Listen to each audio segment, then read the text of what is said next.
The whole town came to watch when they brought Clara to the square. They did not come because they cared. They came because cruelty had always been their favorite entertainment. Clara stood in the center of the crowd with her suitcase at her feet and her cheeks burning hotter than the July sun. She was 26 years old, large-bodied, quiet, and too familiar with the sound of laughter, following her like loose gravel. Down a road. She should be grateful anyone agreed to take her, a woman whispered loudly enough for everyone to hear. Poor Eli got stuck with her, another said. Clara kept her eyes lowered. If she looked at them, she might cry. If she cried, they would enjoy it. Her uncle, Mayor Bernard, adjusted his expensive watch and stepped forward like a man making a noble speech. As many of you know, he announced, my late brother's daughter has become difficult to provide for, since she has no husband and no useful trade. We have arranged for her to live on the Carter farm and help with domestic duties. Domestic duties. The phrase landed like a slap. Everyone knew what this was. Her father had died 2 years earlier, leaving land rights and accounts that Bernard quickly managed for her. Then he moved her into a back room of his house, fed her scraps, mocked her appetite, and reminded her daily that no man would ever want her. Now election season was coming. Bernard wanted sympathy, a burden removed, a public gesture of charity, so he was giving Clara away like old furniture. Then Eli Carter stepped from the edge of the crowd. He was taller than she expected, broad-shouldered, sun-browned, wearing plain denim and boots worn soft by years of work. His jaw carried the rough shadow of a beard. His eyes were gray and strangely calm. He looked at Clara, not through her. That alone unsettled her. You ready? He asked quietly. No pity, no disgust, no forced cheerfulness. Just a question. Clara swallowed. Do I have a choice? His gaze flicked toward the mayor, then back to her. Not today, he said. But maybe later. He picked up her suitcase before she could protest and walked toward an old pickup truck. She followed because there was nowhere else to go. As they drove out of town, the laughter faded behind them. The silence inside the truck was almost kind. She stared out the window at fields rolling gold beneath the evening sky. You don't have to be afraid of me, Eli said after several miles. I'm not afraid of you. What are you afraid of then? Clara looked down at her hands. That this is exactly what it looks like. And what does it look like? Punishment. He was quiet for a moment. Then let me prove otherwise. The Carter farm was nothing like she expected. There was no collapsing shack, no starving animals, no misery clinging to the fences. The farmhouse was old but sturdy, white painted with a wide porch and flower boxes overflowing with marigolds. Barns stood in neat rows. Tractors gleamed beneath sheds. Fields stretched farther than she could see. A poor farmer, they had called him. Nothing about this place looked poor. Inside, the house smelled of bread and cedar. Eli carried her suitcase upstairs to a bright room with a quilted bedspread, lace curtains and a bookshelf. This was my mother's room, he said. No one's used it since she passed. Clara froze. I can't take your mother's room. You're not taking it. You're staying in it. He set down her suitcase. There are fresh towels in the bathroom. Dinner in an hour. If you'd rather eat alone, say so. She stared at him suspiciously. Why are you being nice? His expression softened, almost sad. Because I know what it costs when people aren't. Then he left. Clara sat on the bed and cried so hard her ribs hurt. No one had offered her dignity in so long that kindness felt unbearable. Days passed strangely. Eli never ordered her around, never commented on her body, never watched what she ate. He asked if she wanted to help in the garden, learn the books, feed chickens, ride into town for supplies. When she said no, he accepted it. When she said yes, he thanked her. At first, Clara distrusted every gentle act. Trauma teaches suspicion better than any school. But Eli was consistent, and consistency is how trust begins. One morning she found him repairing a fence shirtless in the early heat, sweat shining across muscle built from real labor. She quickly looked away. He noticed and smiled faintly. You can look. I'm not sacred. Her face flamed. I wasn't looking. Of course not. For the first time in years, Clara laughed. The sound startled them both. That night, over stew and warm bread, she asked the question that had lived in her chest since arrival. Why did you agree to this? Eli tore a piece of bread slowly. Because your father once saved my life. She blinked.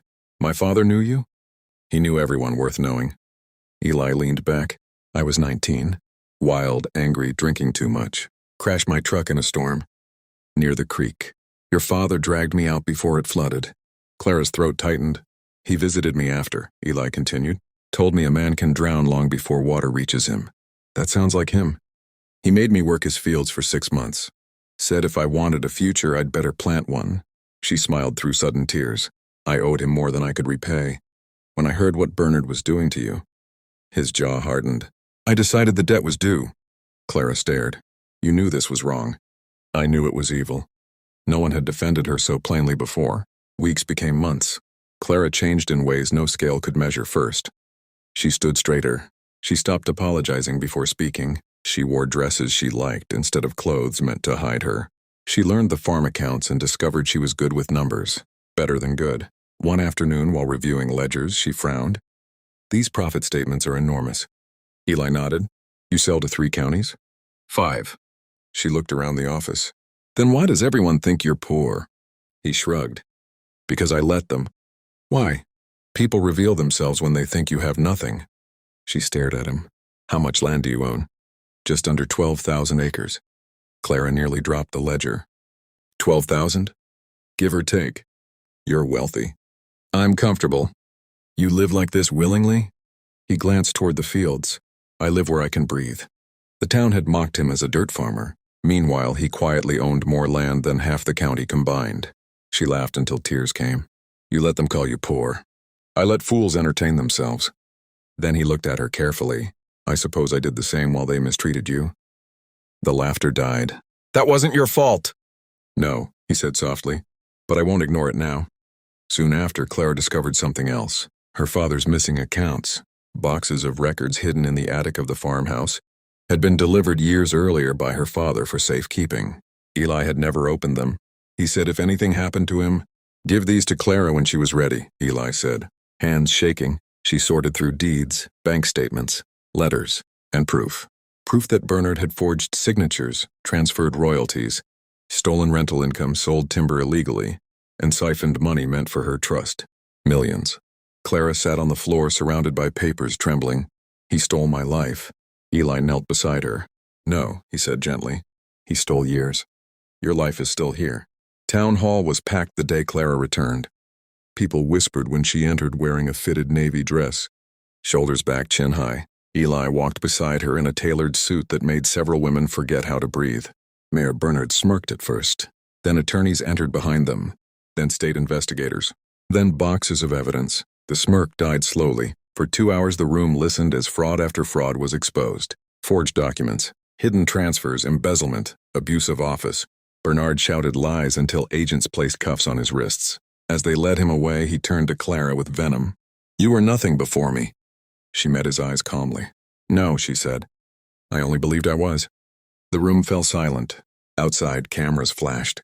Townspeople stared like they'd never seen her before. They hadn't. Neither had she.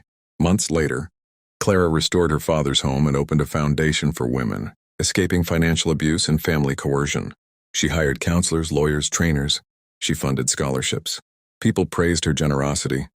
They did not know generosity was simply justice with a warm face. She still spent most evenings at the Carter farm.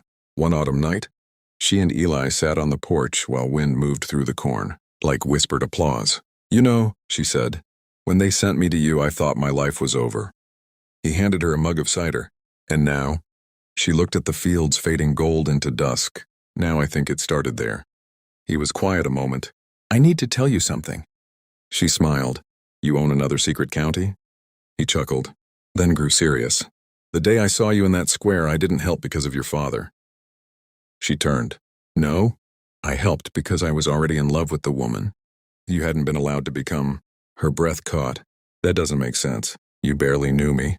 I knew enough. I saw courage buried under humiliation, kindness surviving cruelty, intelligence no one bothered to notice. He swallowed hard. And every day since I've loved you more. Tears blurred the porch lights. All my life, Clara whispered. I thought love was something thinner women received first. He moved closer. Love isn't a prize handed to the lucky, he said. It's recognition. She began to cry, not from pain this time, but from the release of carrying it too long. He touched her cheek. Clara, may I kiss you? No one had ever asked. Permission so tenderly. She nodded. When he kissed her, it was slow and certain and full of everything neither of them had rushed to say. The wind moved through the dark fields. Somewhere beyond them lay the town that once called her punishment. Now they called her remarkable. They were wrong both times. She had never been a curse or a miracle. She was simply a woman who had been lied to until truth found her, and the man they mocked as poor had given her the richest thing anyone ever could, the chance to see herself clearly.